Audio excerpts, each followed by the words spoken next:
Seterusnya kita akan memasuki segmen ini yang pastinya memerlukan perhatian kita semua. Bagaimana kisah mereka boleh memberikan kita inspirasi untuk menyantuni anak-anak yang mempunyai kondisi sindrom Down ini. Sebelum dulu, kita saksikan kisah ini untuk mengenali siapakah mereka yang akan kita bawakan di segmen kali ini. Saksikan.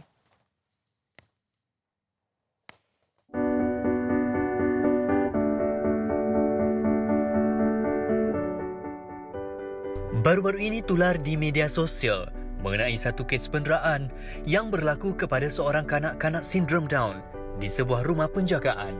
Ramai yang bersimpati dan marah kerana kebanyakan kanak-kanak sindrom Down adalah anak istimewa yang tidak dapat berfikir dan berinteraksi secara normal seperti kanak-kanak biasa. Walaupun bukan mudah untuk menjaga mereka, tetapi mereka juga ada hati dan perasaan untuk disayangi. Antaranya ialah Afiatul Salsabila atau lebih manja dengan panggilan Cik Pia. Kisahnya menjadi tumpuan warga cyber apabila abangnya Hamad Zamakhsyari atau lebih mesra disapa Benga sering berkongsi gelagat lucu adik bongsu daripada 7 adik-beradik ini di media sosial. Abang kau cakap Ahmad, abang, Ahmad, abang, yang handsome. Cium. Betul lah handsome. Walaupun keadaan gadis berusia 23 tahun ini tidak seperti remaja lain, Cik Pia berjaya menamatkan pelajaran dalam aliran pendidikan khas di sekolahnya selama 7 tahun melalui kasih sayang dan perhatian yang diberikan oleh keluarganya. 2017, Afiatul Salsabila binti Muhammad Nur.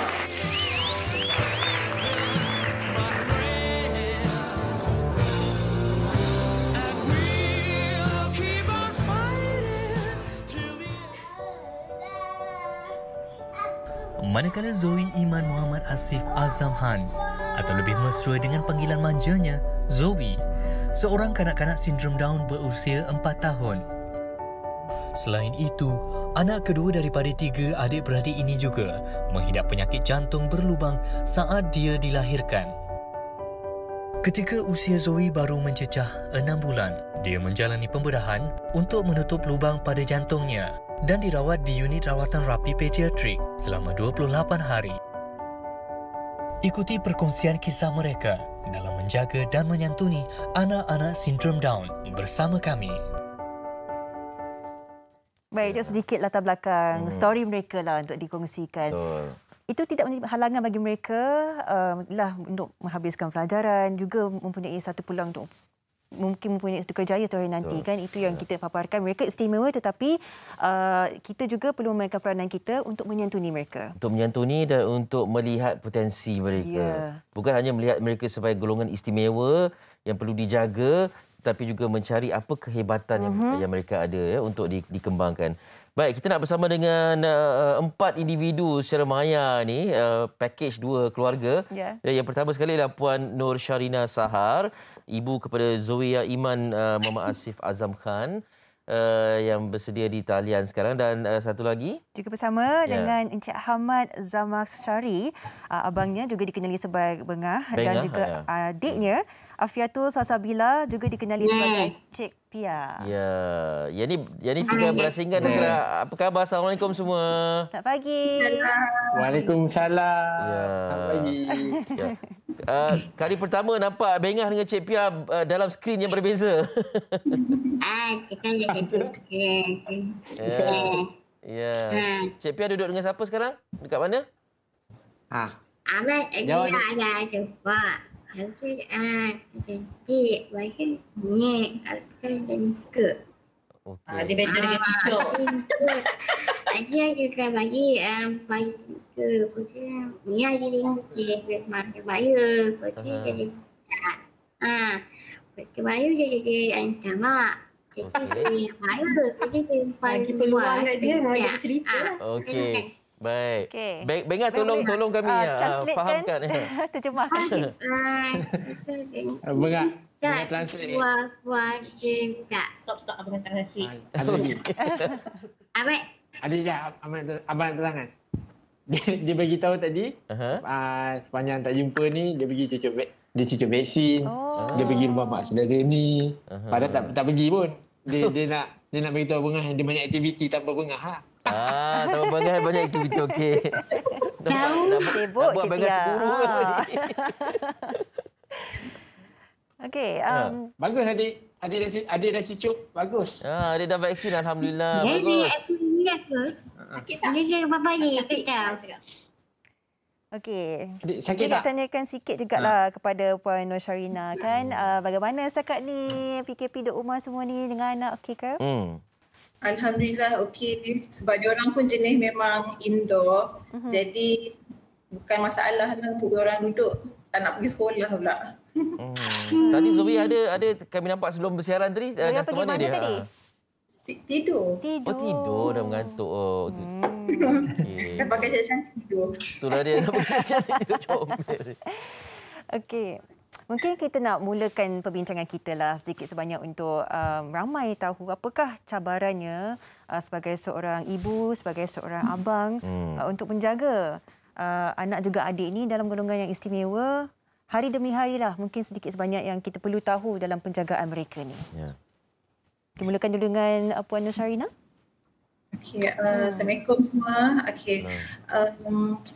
Sekarang ni macam pengalaman membesarkan anak-anak sindrom Down ni berbeza sebab diorang ni semua ada tahap kesihatan yang berlainan. Yeah. Jadi macam Dwi, masalah dia yang utama cuma masalah jantung dia masa dalam kandungan lagi lah.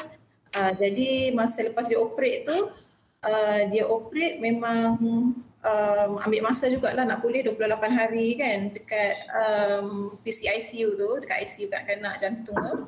Jadi dia makan ubat banyak, satu hari banyak rasa macam 11 biji dia kena, 11 ubat dia kena makan. Lepas tu untuk satu jangka masa yang panjang jugalah. Lepas tu bila doktor check dah okey, memang okey dah lah. Tu dari segi kesihatan, dari segi perkembangan memang diorang lambat sikit daripada budak-budak yang tipikal lah, macam dari segi berjalan, dari segi merangkak, dari segi bercakap. Macam tu lah. Tapi kalau dari segi cabaran, dari segi panggil attitude tu tak ada masalah. Memang sebab budak Down syndrome ni memang jenis lembut, dia jenis penyayang, dia jenis macam very sensitif dengan emosi orang sekeliling dia kan. Jadi dia bukan jenis agresif, dia memang jenis memang periang, penyayang. Memang semua orang yang mengenali anak-anak syndrome Down ni memang akan sayang. Memang akan sayang. Ya, lah memang adorable tu adalah sinonim dengan mereka ni kan. Itu dia memang forever kanak-kanak. Ya betul, forever kanak-kanak. Betul. Itu yang kita nampak Cik Pia pun masih lagi kita tak boleh terima yang dia dah 20. Betul. 23 betul tak? Awet muda. Itulah dia. Awet muda betul. Okey, barangkali lah secara relatifnya sebab Bengah antara ahli keluarga yang menjaga Cik Pia dari kecil hingga ke dewasa kan. Mungkin ada sikap-sikap tertentu yang kita lihat sepanjang membesar menjadi remaja dan sekarang ni meningkat dewasa. Kita banyak istilah-istilah melempiaskan emosi dan kemarahan tu. Bagaimana mengendalikan situasi ini? Barangkali Zoe masih kecil, belum kenal tentang konflik dan juga perkara-perkara yang buatkan dia resah dan marah. Jadi Bengah bercakap tentang Cik Pia ni bagaimana? Macam Cik Pia, dia orang ni sentiasa nak belajar, nak tahu sesuatu yang baru. Macam cucuk vaksin ni, sebenarnya kalau tak tunjuk dekat dia akan takut. Dia takut nak pergi cucuk tu. Jadi sebelum tu Bengah tunjuk yang diri Bengah yang dia cucuk dulu. Kemudian barulah dia rasa macam selamat untuk dia cucuk. Okey. Macam tadi yang mula-mula dia tanya khabar dia tu kan, dia bagi tahu apa sesuatu baru yang dia dah buat. Jadi dia bagi tahu semua. Dia bagi tahu yang dia dah cucuk. Kemudian apa aktiviti dia yang tanpa Bengah dengan dia. Dia beritahu dia keluar ke mana, dia dengan siapa.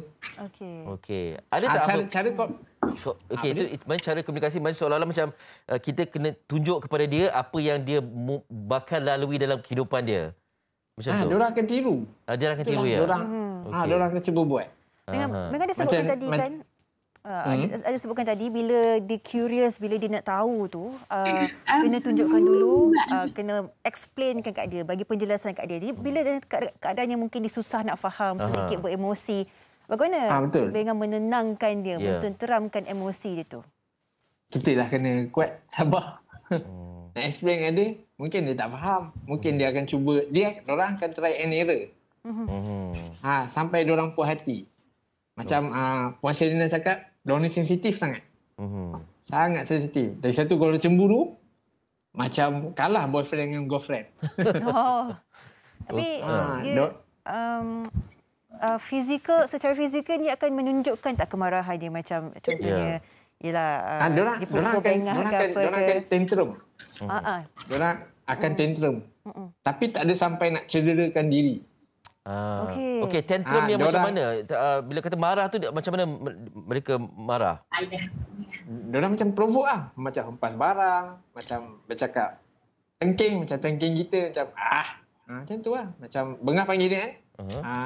Kalau Bengah buat sesuatu yang dia merajuk, dia nak tunjuk perhatian dia, adik jom nak ikut abang. Dia akan macam mengelak, macam merajuk. Macam orang perempuan merajuk.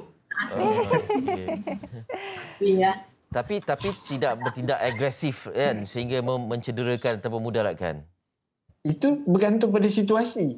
Sebab adik Bengah dia pernah nak cederakan diri sebab dia terlampau geram. Yang tu kita cukup takut. Takut tu macam dia tak akan cederakan orang. Tapi diorang akan bertindak kasar. Diorang nak expose diorang punya perasaan tu, kita tak tahu sampai mana diorang nak lontarkan. Saya nak tanyakan kepada Puan Norsharina lah, sebab si adik Zoya ni pun usianya 4 tahun ya? 4 tahun. Ya, macam kita faham sendiri kan, anak-anak kecil berusia 4 tahun ni memang agak ligat, dia memang lebih curious, jadi macam-macam yang mereka ingin pelajari. Jadi bagi Zoya macam mana? Adakah sedikit sebanyak agak sukar untuk bukan kata mengawal, tapi ialah anak-anak kecil ni kan lebih ligat kan. Adakah Puan Sharina mempunyai sedikit kekangan dari masa ke semasa untuk mendidik anak kecil ni? Okey, ini daripada pengalaman saya membesarkan Zoe ni. Memang sebab saya ada anak tipikal juga. Yang sulung dan nombor 3 adalah anak tipikal. Jadi kalau saya nak bandingkan, sebenarnya Zoe ni yang paling dengar cakap, paling disiplin, paling senang nak handle. Paling senang. Saya memang tak pernah stres kalau jaga dia. Sebenarnya dia lah yang penyejuk hati saya ni. Wow. Dia memang dengar cakap. Dia Zoe ni memang dia jenis very particular. Dia jenis particular. Contoh, kalau kata saya panggil semua makan, turun makan. Saya akan panggil, Abbas, Zoe semua turun makan. Yang abang tengok TV, yang dia dah turun, dia dah buka almari, ambil pinggan dia, letak, duduk, tunggu dah. Abang dia masih lagi tengok TV, tak turun-turun lagi. Kalau kata saya balik daripada kedai, dia akan tunggu depan pintu, dia akan offer nak tolong angkatkan barang ke bagusnya, ya Allah. Dia macam tu. Dia kalau tengok apa, dia akan tolong, dia akan jagakan adik dia. Adik dia tangan terkepit pun dia akan panggil mama, baby. Dia memang alert, dia memang very sensitive in that sense. Dia macam alert dengan sekeliling dia tahu. Dia cakna, dia penyayang, dia punya empati. Itulah dia. Kan? Ya, okey. Jadi ini keistimewaan anak-anak seperti Zoe dan juga Cik Pia ni. Bengah, kalau kita boleh dapatkan pandangan lah bila kita dengar kisah-kisah tentang penderaan anak-anak sindrom Down ni, apa yang Bengah boleh katakan kepada penonton? Ini sebenarnya bila dengar kes penderaan tentang OKU ni, kisah istimewa ni, memang sangat marah. Sebab kita yang boleh berfikir waras ni, takkan kita nak bertindak nak berlaku demikian kan? Sebab kanak-kanak macam ni, diorang tak tahu apa. Diorang tak tahu nak mengadu, diorang tak tahu nak melindungi diri. Jadi kita nak kena faham, kita kena belajar juga. Kita kena tengok alam sekeliling ni. Alam sekeliling kita tengok keluarga-keluarga yang ada. Contoh macam ada anak kurang upaya, macam Bengah setiap hari kalau boleh. Walaupun jarang berjumpa ni pun Bengah akan berkongsi tak apa benda yang boleh dikongsi dengan masyarakat. Menjaga insan istimewa macam adik Bengah. Cik Pia ni. Macam sekarang ni. Macam sekarang ni. Dia tengah makan sekarang ni kan. Sebelum tu Bengah nak beritahu adik. Sebab dalam jarak yang jauh ni susah nak bagi tahu dia. Jadi Bengah sampaikan satu habuan untuk dia. Bengah bagi dia sarapan ni pagi ni. Dia tengah makan kan, tengah live. Tengah makan. Kalau boleh kita paparkan di secara maya ni Cik Pia tengah makan ni Cik Pia sekarang tengah ya? makan ni? Dia tengah makan. Sebab kau cakap ni, abang akan bagi adik makan. Maknanya kita berjanji, bukan berjanji. Kita mesti kontak dengan dia. Masih berkomunikasi, berinteraksi dengan dia lah ya. Ya. Masih berinteraksi dengan dia. Walaupun berjauhan, tu istimewa. Menyentuni dia. Dia boleh dikatakan penjagaan emosi mereka ni adalah sangat-sangat penting lah ya, Benga? Ya, betul. Ya. Okey. Sebab tu bila dengar kes dera OKU ni memang terasa sangat.